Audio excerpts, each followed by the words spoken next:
Madalas ka bang magreklamo o mapakamot ng ulo dahil sa hindi magagandang nangyayari sa buhay mo? Then our 3-day series is for you. Let's listen now as we begin our series, When Your Life Seems to Fall Apart. Bakit parang kasalanan ko? Lord, bakit nangyari sa akin ito? What did I do to deserve this? Naitanong mo na rin ba ang mga ito kay Lord? When our lives seem to fall apart, we question God and His goodness. We blame Him when things don't go our way. Ganito ang naging pagtatanong ni Ana pagkatapos na iwanan siya at ang kanilang mga anak ng kanyang asawa. She was devastated and raised her fist at the Lord. My children do not deserve this life. Why did you allow this to happen? Nakakalungkot isipin na ang kasalanan natin or kasalanan ng ibang tao sa atin ay isinisisi natin sa Panginoon.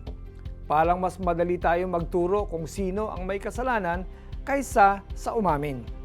Naalala niyo ba ang sumbat ni Adan kay Lord nung kinain nila ni Eve ang forbidden fruit sa garden? Instead of owning up to his sin, Adam blamed God for creating Eve. We can learn two things today. One, there are sinners who minimize the effect of their sins on the people close to them. For some of us, akala natin na solo act ang sin and walang ibang tao ang madadamay. The truth is, sin damages relationships and families. Unfortunately, our sins and those of others who sin against us will forever change our story. 2. God holds us accountable, and we cannot escape the consequences of our choices. We also cannot blame God or anyone for our actions. But despite how much we hurt God, His mercies are new every morning. We come to Him in humility to seek forgiveness. There is no quick fix to sin's effects. It is a long and winding journey of healing and restoration.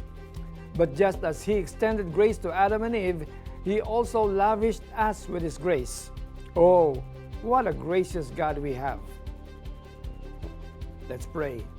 Lord, forgive me for blaming You when things don't go my way. Help me to understand that all my sins and those of others affect other people.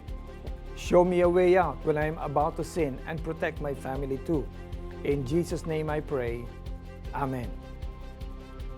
Choose to seek wisdom from the Lord to reveal sin, to seek clarity, and to redirect us. Wala pang pagsubok na dumating sa inyo na hindi nararanasan ng lahat ng tao. Tapat ang Diyos at hindi niya ipapahintulot na kayo'y subukin ng higit sa inyong makakaya. Sa halip, pagdating ng pagsubok, bibigyan niya kayo ng lakas upang mapagtagumpayan iyon. 1 Corinthians chapter 10:13. We hope you'll tune in again tomorrow for the continuation of our series When Your Life Seems to Fall Apart. And don't forget to invite a friend to listen. Baka kailangan din niyang marinig ang mensahe ng Diyos bukas. Ako si Pastor Alex Tinsay na nagsasabing patuloy tayong magtiwala sa Panginoon.